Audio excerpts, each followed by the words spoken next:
여러분 인생 각자 빈 그릇을 이제 준비하셔야 되는데, 빈 그릇을 많이 준비하시는 은혜가 있기를 바랍니다. 큰 빈 그릇 준비하시기를 주님의 이름으로 축원합니다.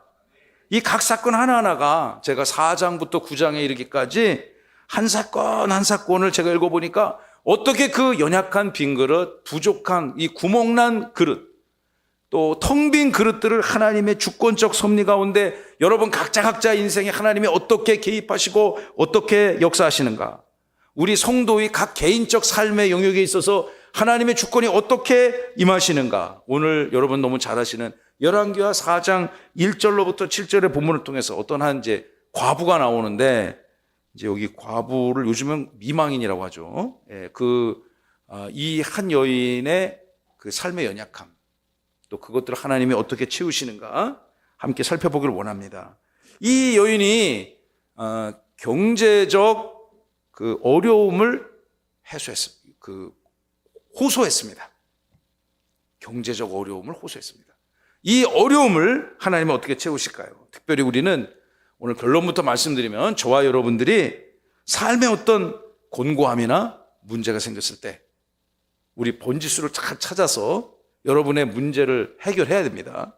그런데 그 문제를 살아계신 주님 앞에 가져나가시기를 간절히 소망합니다. 여러분, 크고 작은 구원의 문제는 뭐 말할 나위도 없고요. 우리 인생의 크고 작은 이슈들이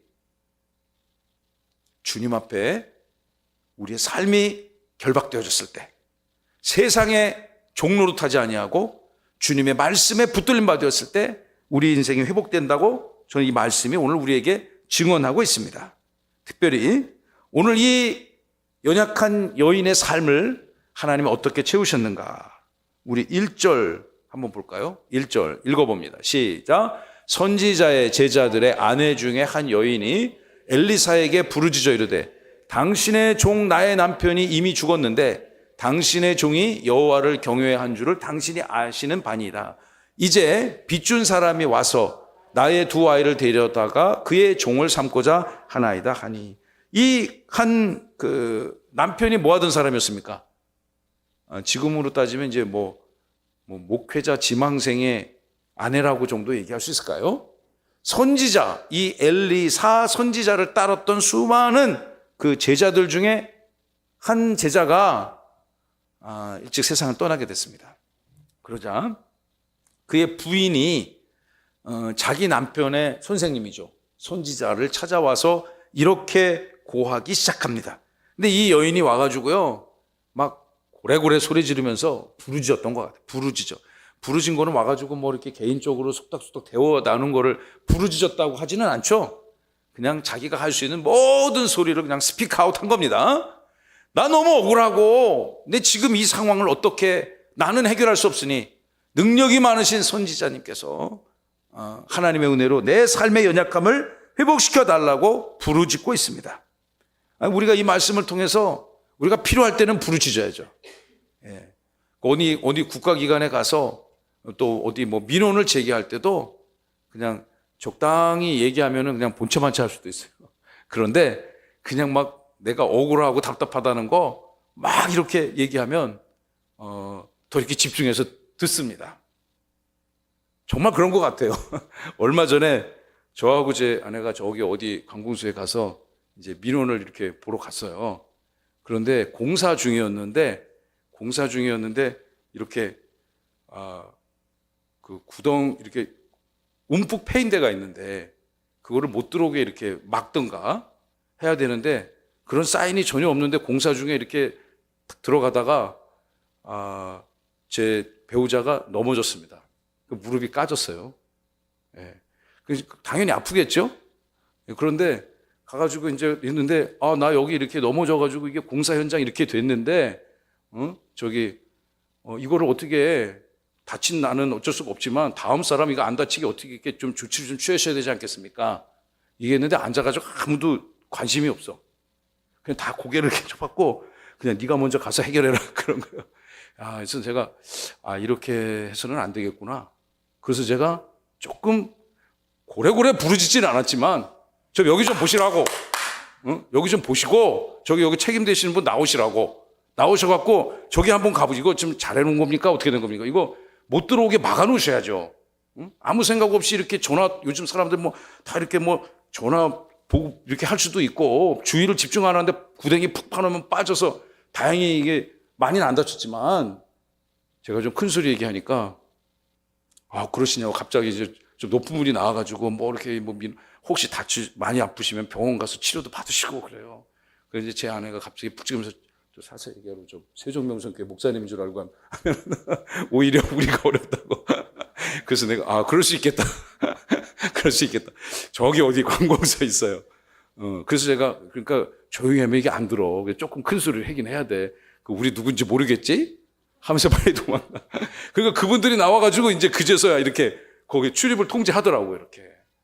그러니까 우리 이런 작은 민원도 그런데 여러분 우리 하나님 앞에 해결해야 될 그 절박한 그 기도 제목 여러분 살다 보면 있습니까? 없습니까? 솔직히 말해 있어요. 저도 있고 우리 인생이 우리가 주님 앞에 갈 때까지 그게 없을 수는 없어요. 예? 그럴 때 우리 어떻게 해야 됩니까? 하나님을 찾아야 돼요. 하나님을 찾읍시다. 하나님을 찾읍시다. 하나님 찾으시기 바랍니다. 저도 참 목회를 하다 보면 참 여러 상황을 겪는데 오늘 저녁에 어떤 분이 찾아오셔가지고 진짜 말도 안 되는 막 때를 쓰시고 나는 알지도 못하고 보도 듣도 못한 거를 다 교회 책임이라고 그러고 그냥 막 욕에 욕을 퍼붓고 막 그러고 가신 분이 한 분 있었어요. 1시간 반 전에. 1시간 반 전에. 그래서 내가 혹시 또 오늘 설교를 못할까 봐 막 여목사님한테 혹시 저 설교 빨리 준비하라고. 예. 근데 그 여인에게 그냥 참 모욕을 당하고 세상 같았으면은 세상 이랬으면 당장 그냥 막 그렇게 할 텐데 그런 일이 있었냐고. 어쩌셔서 미안하게 됐다고. 그 말도 안 되는 얘기를 들어놓으면서 제가 속으로 기도했어요. 이 상황을 빨리 면하게 해주시고 저 여인 빨리 집에 돌아가게 해주시고 오늘 9시 예배 전혀 차질 없게 해주시고 하나님 거기서 제가 마음속으로 간절히 증인도 있어요. 다른 목사님도 있고 우리 전도사님도 있고 제가 그러니까 생각보다는 빨리 상황이 끝내서 제가 여러분하고 이렇게 말씀을 함께 나누게 되니 하나님의 큰 은혜인 줄로 믿습니다. 사랑하는 성도 여러분, 여러분 인생에 물론 꼭 이 여인의 이 부르짖음의 내용이 뭔지는 아직 모르지만 여러분 하나님 앞에 부르짖을 때 우리 인생이 해결될 줄로 믿으시기 바랍니다. 근데 이 여인의 이제 상황을 우리가 지켜봅시다. 1절을 보시면 나의 남편이 죽었습니다. 지금이나 뭐 그때나 이런 일을 겪으면 얼마나 상황이 곤고하겠습니까? 나의 남편이 이미 죽었습니다. 장례를 치렀습니다. 당신의 종 나의 남편이 우리 선지자님의 제자였던 나의 남편이 이미 죽었는데 우리 신랑이 우리 남편이 평소 살아서 얼마나 선생님을 존경했던지요. 얼마나 선지자님을 존경하고 따르고 가르치는 가르침을 새겼던지요.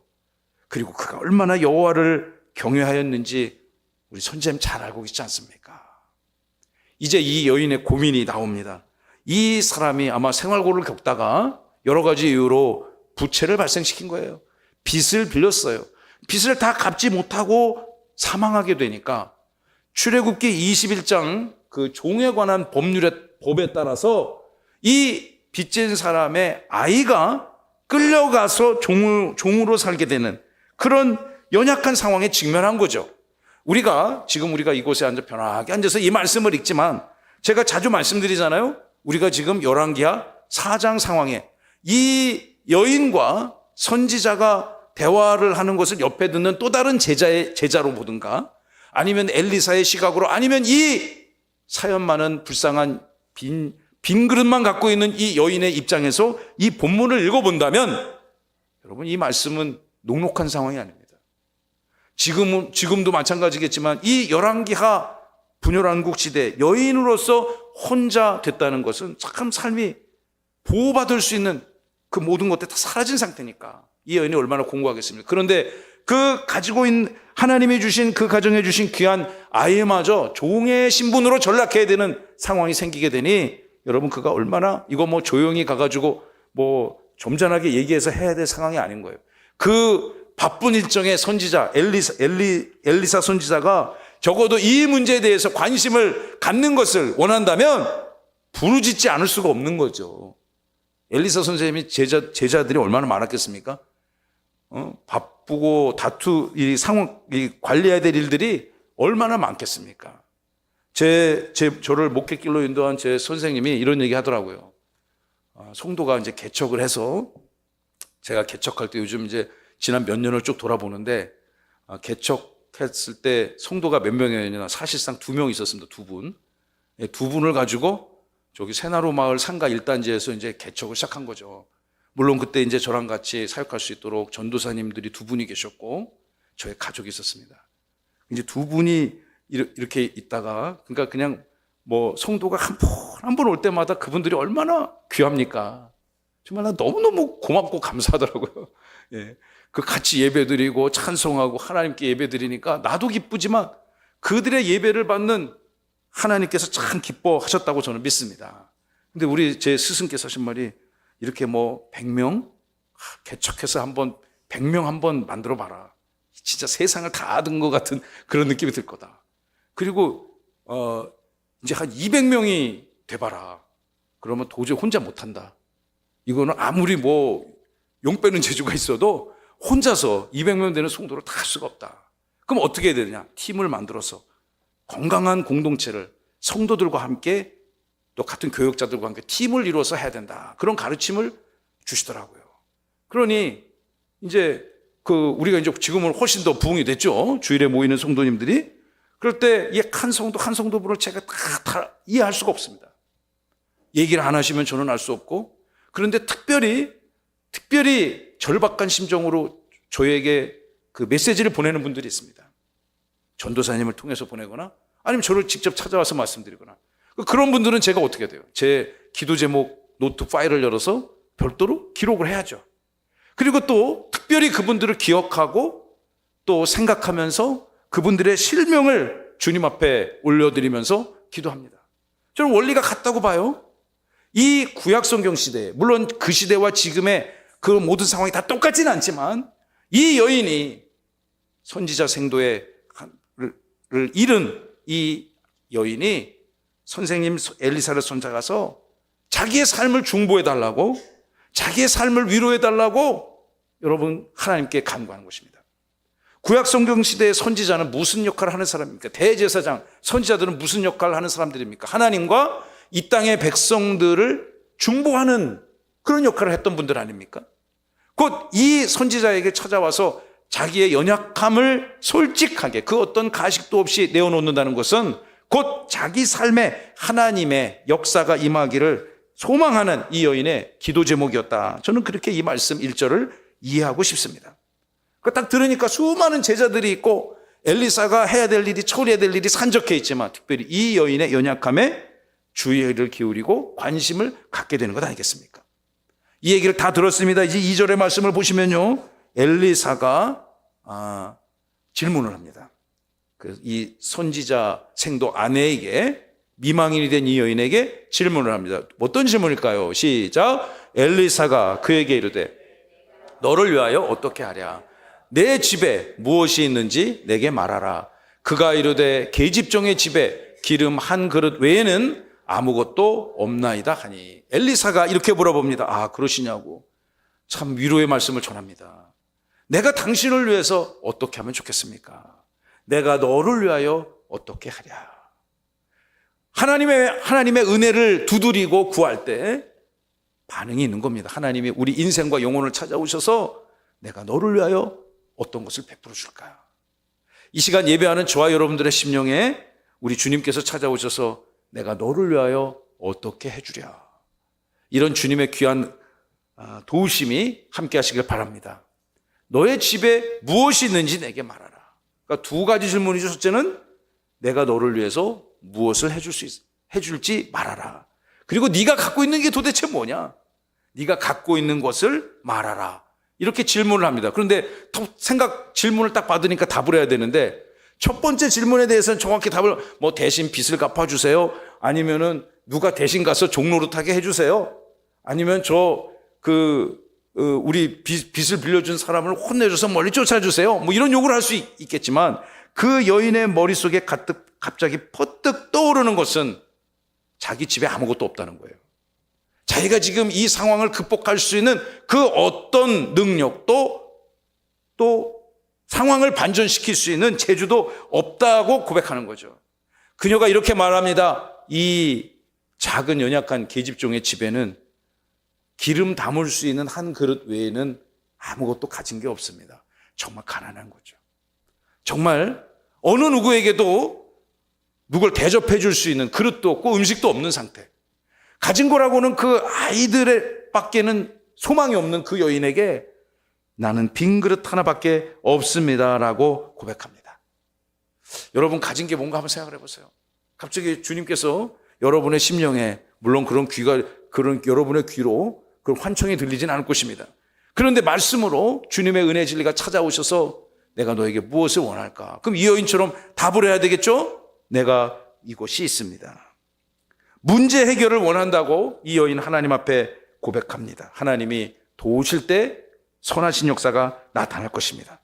자, 이제 이 엘리사가 이제 나는 아무것도 가진 것이라고는 기름 그릇 종지 하나밖에 없습니다.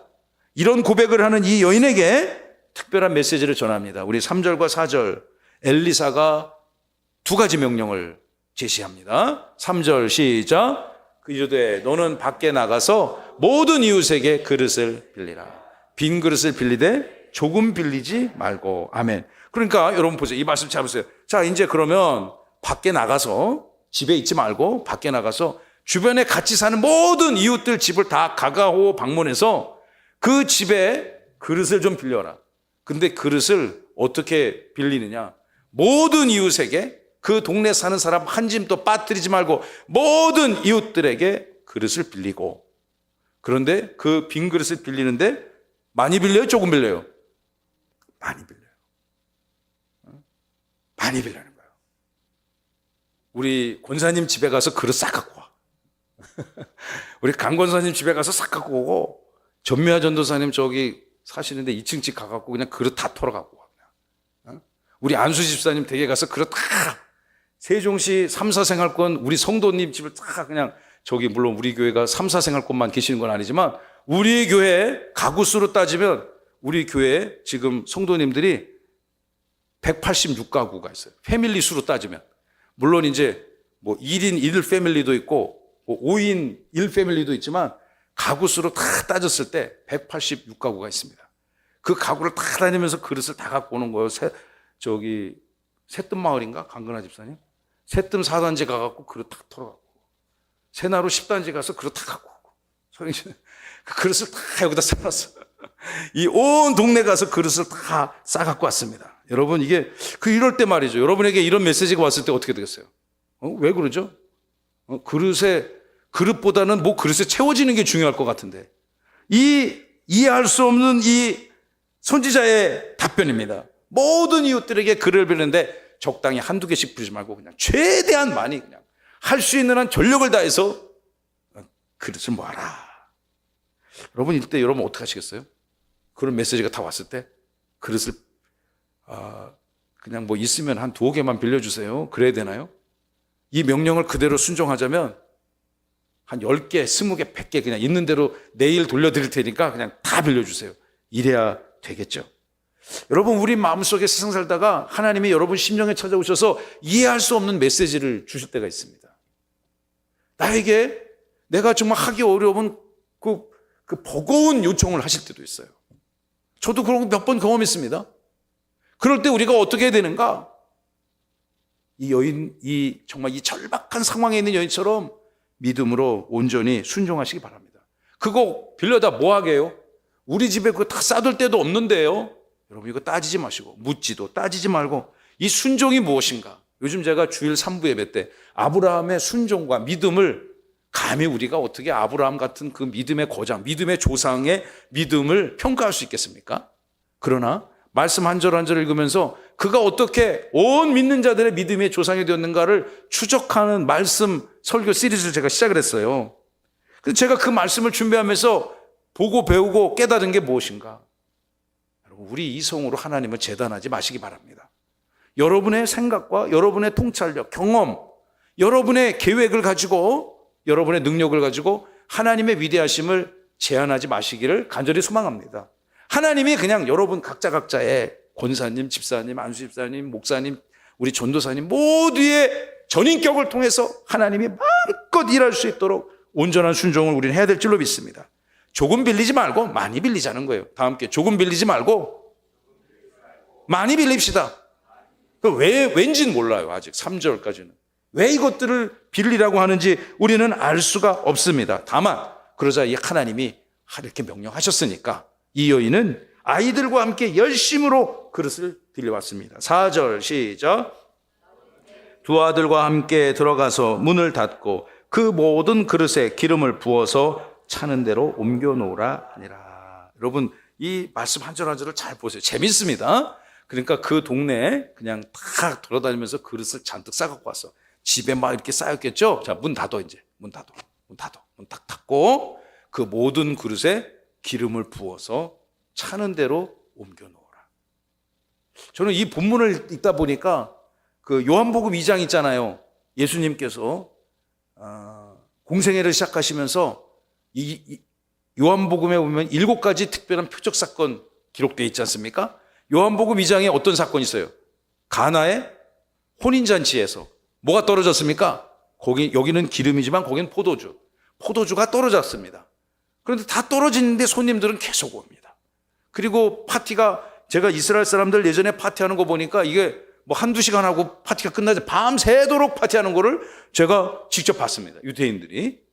제가 어느 이스라엘에 가서 묵을 때, 호텔에 있을 때 한 가든을 빌려놓고 그냥 새벽녘까지 왁작지껄하게 파티를 춤추고 노래하고 뭐 포도주도 마시고 그랬겠죠? 그걸 봤어.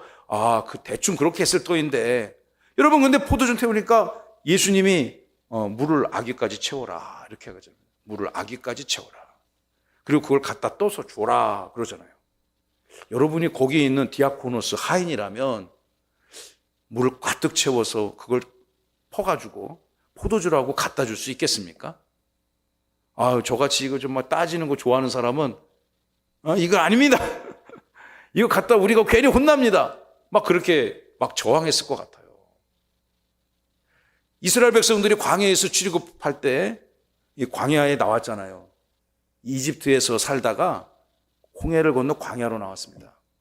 그런데 광야에 딱 나오니까 애굽에서는 못 봤던 게 갑자기 그들의 앞길을 딱 앞에 서 있습니다. 낮에는 무슨 기둥? 잘 듣고 대답하셔야 돼요. 낮에는 무슨 기둥? 구름 기둥. 밤에는 무슨 기둥? 불기둥 주셨어요. 그들이 가야 될 땅은 어디입니까? 가나안 땅이죠. 그 애굽, 여러분 이제 뭐 지도 같은 걸 보시면 애굽 입장에서 봤을 때 가나안은 그들의 먼 고향 조상들의 들려진 그 귓가에 전에서 내려 입에 입으로 귀에 귀로 들려진 유전에 가면 가나안 땅은 그들의 입장에서는 어디예요? 동쪽이란 말이에요. 동쪽인데 그 구름 기둥, 불 기둥이 어디로 인도합니까? 동서남북 중에 하나 찍어보세요. 이제 동쪽은 확실히 아니겠죠? 남쪽으로 읽고 갑니다. 남쪽으로. 그 제가 성경을 다 보니까 이게 인류 역사 최초의 내비게이션이야, 이게. 예? 길을 인도해 주잖아요. 요즘에 길을 인도해 주니까 얼마나 친절하게 답을 합니까? 그죠? 예, 사람 보고 옆에서 길 보러 가려면 왜 절로 가라 그랬는데 일로 갔냐 막 옥신각신 싸우는 텐데 요즘 내비게이션은 너무 좋은 게 길을 잘못 들어도 일로 가면 된다고. 친절하게 잘 신경질도 안 내고 잘 가르쳐 주잖아요. 난 진짜 너무 좋아, 그게. 너무 좋아, 잘 가르쳐 주잖아요. 왜 이렇게 길치냐 뭐 이런 얘기 안 듣고 그냥 걱정하지 말라고 내가 다 인도해 준다고. 제가 성경을 보면 말이죠. 구름 기둥, 불 기둥이 이게 최초의 이 방향 지시 유도 장치예요. 하나님이 만드신 거예요. 오차가 있을까요? 없을까요? 없어요. 근데 이제 제가 만약에 우리가 이제 그 현장에 있는 유대인들이야. 430년 종살이 하다가 애굽을 나와가지고 이제 가나안 땅으로 그 옛날 우리 조상에게 하나님에게 주셨던 그 약속의 땅으로 막 희망을 착하는데 이상하게 자꾸만 이게 어디로 가? 엉뚱한 방향으로 간단 말이야. 남쪽으로. 그럼 200만 년 중에서 저 같은 사람이 있었을 것 같아요. 있었을 거예요. 갑자기 모세, 잠깐만요. 모세님, 우리 지금 가는 게 맞습니까? 응? 뭐 가나안 저쪽이라고 했는데 왜 자꾸 일로 갑니까? 저 구름 기둥 이거 제대로 작동되는 겁니까? 여러분, 그렇게 물어본 사람 틀림없이 있을 것 같아요. 그런데 하나님 한치 오차도 없으십니다. 할렐루야. 저와 여러분을 부르시고 이 밤에 또 이렇게 이 말씀을 나누고 찬송하고 기도하게 하시고 영광을 받으시고 우리에게 행복을 주시는 그 하나님은 조금도 1점도 틀림이 없는 분이라고 저는 믿습니다. 우리가 그냥 이 작은 머리로 계산하고 뭐 두들겨 보고 막 그림을 그려보고 해도 이해할 수 없는 그 하나님의 위대하심. 제가 과거에 사회생활 할 때요, 중동을 정말 많이 가봤습니다. 그래서 저는 이제 해외 출장을 갈 일이 있을 때 저는 이상하게 생겼네, 스쿠류바가 아니고 해외 출장 있을 때 계속 그냥 중동 일정만 잡히는 거야, 내가.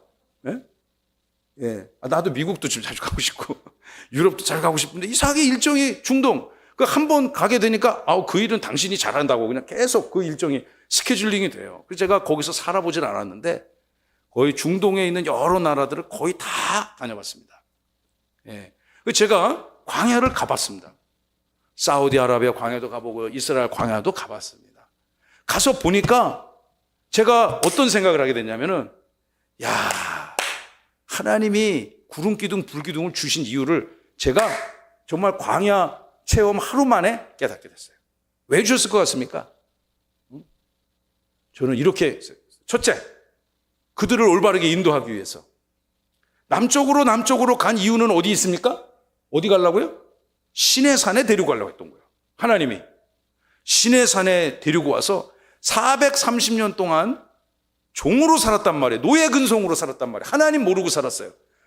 그리고 이제 하나님의 그 크신 인도하심에 따라 가나안 땅으로 들어가기 전에 제가 보기에는 제 해석에 의하면 시내산으로 딱 집결시켜서 1년 가까이, 정확하게는 성경학자들은 약 11개월 보름 정도, 그러니까 1년이죠 거의, 시내산에 그들이 머무르면서 중요한 일을 하셨습니다. 첫째, 말씀을 주셨습니다. 10계명을 주셨습니다. 율법을 주셨습니다. 또 뭐 했습니까? 이제까지는 애굽 땅에서 애굽의 수많은 우상신들을 눈치 보며 섬기는 그런 비굴한 백성이었는데 이제는 하나님을 예배하는 그런 제사 지내는 성막을 허락해 주셨습니다. 엄청난 걸 주신 거죠. 그리고 새로운 시대를 나가기 위해서 거기 와갖고 비로소 뭐 했습니까? 인구조사, 센서스 했은 겁니다. 머릿속 하나하나를 다 카운트했어요. 12지파가 어떻게 나오고, 즉시 전쟁이 나면 전선에 투입될 장년 남성은 몇 명이냐, 그런 거 다 카운트하고, 그런 것들을 하면서 그들에게 예배를 가르치고 말씀 언약 백성을 회복하는데 시내산의 중간 기착제가 필요했던 것 같아요. 두 번째, 구름기둥, 불기둥이 왜 필요했는가? 제가 광야를 딱 가서 보니까 그들을 살리기 위해서 주셨습니다. 그 환경에서는 인간이 생존할 수 없단 말이에요. 장렬하는 태양의 강렬한 빛, 그리고 그 밤에 엄청난 일교 차이로 떨어지는 그 추위 속에서 이스라엘 백성들을 생명을 지키기 위해서는 낮에는 구름 기둥이 필요해서 길을 인도하고, 밤에는 그러니까 거대한 그 히팅 시스템을, 난방 시스템을 준 거죠. 낮에는 에어컨 시스템을 준 거고요. 에어컨디셔너 시스템을 준 거고, 밤에는 히팅하는 시스템을 주셔서 그 척박한 광야적 환경 속에서 가나안 땅에 들어갈 때까지 하나님이 인도하신 것입니다. 믿으시면 아멘. 저는 말씀을 그렇게 해석합니다. 여러분, 이 여인에게, 그런데 그때는 이스라엘 백성들이 그걸 몰랐다니까요, 그 진리들을. 그런데 이 여인도 말입니다, 도대체 왜 동네방네 그릇을 빌렸는지, 담을 게 있어야지 말이지. 담을 거 없는데 빈 그릇만 차도 불면 이거 집이 막 이렇게 막 쌓일 것 아닙니까? 자, 그럴 때 4절을 보시면 이 구체적인 메시지가 나오죠.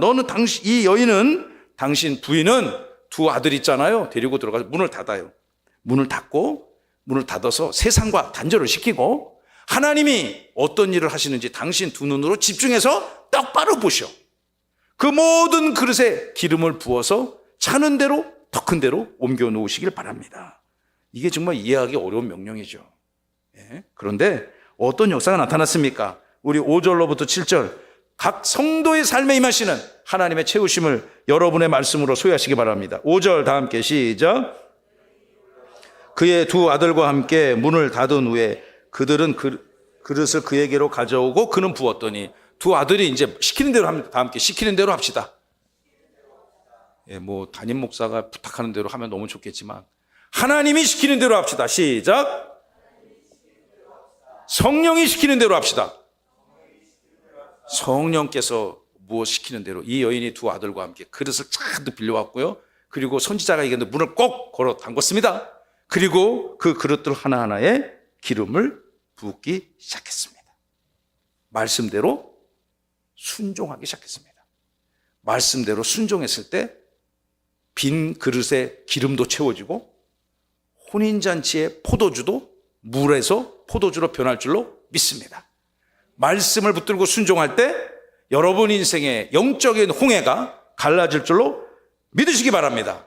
아멘. 자, 6절. 그릇에 다 찼어. 이제 모든 빌려온 그릇에 다 찼습니다. 여인이 아들에게 이르시되 또 그릇을 내게로 가져오라. 그들이 이르되 다른 그릇이 없나이다. 빌려온 그릇들에게 다 채웠다. 그래서 많이 빌려오라고 한 거예요, 선지자가. 예? 모든 집을 다 다니면서 그냥 큰 그릇, 작은 그릇 다 빌려왔는데 빌려온 것마다 다 그물이 찼다는 얘기 아니겠습니까? 7절 시작. 그 여인이 하나님의 사람에게 나아가서 말하니 그가 이르되 너는 가서 기름을 팔아 빚을 갚고 남은 것으로 너와 내 두 아들이 생활하라 하였더라. 아멘.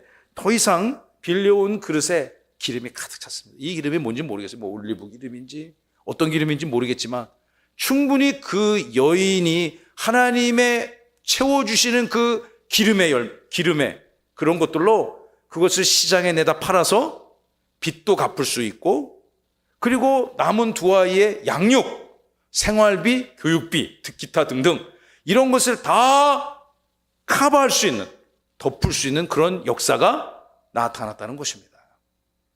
믿으셔야죠? 아멘. 여러분 인생에 뭐 설마 그런 일이 있었겠어? 여러분 그런 관점으로 성경을 해석하지 마시고 저는 하나님의 말씀이 1점도 1핵도 오류가 없다. 저는 그렇게 생각합니다. 믿으시면 아멘. 여러분 이것이 우리가 이제 돌아오는 주일 종교개혁 주일이잖아요. 그 제가 종교개혁 주일에는 보통 이제 제가 그 강해 설교를 하지 아니하고 이제 주제 설교를 합니다. 그래서 준비하고 있는데 여러분 우리 종교개혁의 500년 전 종교개혁의 가장 중요한 정신 중에 하나가 뭐냐? 이 성경은 한 말씀도 오류가 없다.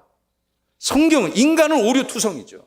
기억도 못하고요. 자기가 한 말도 막 이랬다 저랬다 뒤집기도 하고요. 한계가 있습니다. 옳지 않습니다. 그러나 하나님의 이 기록된 여러분 손에 쥐어진 이 하나님의 말씀 성경 말씀은 1점도 1핵도 의심하지 아니하시고 하나님의 말씀으로 받으시는 은혜가 있기를 바랍니다. 여러분 이 말씀이 이 연약한 여인의 삶을 채워주신 겁니다. 할렐루야. 여러분 인생에도 연약한 그릇이 있다. 빈 그릇을 준비해 주님 이 빈 그릇을 채워주옵소서. 넘치도록 채워주옵소서. 풍성하게 채워주시고 후이 눌러 넘치도록 채워주옵소서. 하늘문을 활짝 여시고 부어주옵소서. 우리 이런 고백해야 될 줄을 믿습니다. 이 말씀을 묵상하고 나와 아무 관계가 없다고 생각하신다면 여러분 우리가 이 말씀의 진의를 제대로 해석하지 못하는 거죠. 하나님을 찾으시기 바랍니다. 하나님을 찾을 때 문제 해결의 시작과 끝이 문제의 해결의 알파 모든 문제 근원의 해결의 오메가 되시는 하나님의 말씀의 능력 여러분 신뢰하시기 바랍니다. 그럴 때 우리가 어떻게 찾는가? 뭐 조용히 묵상하며 찾을 수도 있겠지만 절박할수록 급한 거죠. 그냥 목소리가 커지고 하나님 나 지금 이거 안 들어주면 나 그냥 팍 죽어버릴 거야 그냥 이런 마음으로 뭐 그렇게 하나님을 협박하라는 얘기가 아니고 이런 마음으로 이런 결심으로 여러분의 인생의 빈 그릇을 채우시기 바랍니다. 그 은혜가 우리 교회에도 넘쳐나고요. 여러분 각자의 삶에 여러분 배우자를 향한 그 빈 그릇 여러분의 자녀들을 향한 빈 그릇 우리 세종명성교회를 향해서 준비해 주신 그 빈 그릇들이 풍성한 주님의 은혜로 기름으로 채워지고 또 나누어 주고 하나님의 영광을 찬양하고 그런 은혜가 저와 여러분 모두에게 있기를 그리고 겸손하게 신실하게 그 하나님 하신 일들을 기대하시고 사모하시고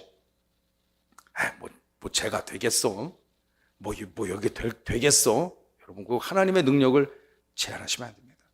하나님이 여러분의 삶의 환경을 통해서 우리 주님의 몸된 교회를 통해서 마음껏 일하실 수 있도록 그리고 그분 하는 일에 여러분 이 세 모자가 그죠?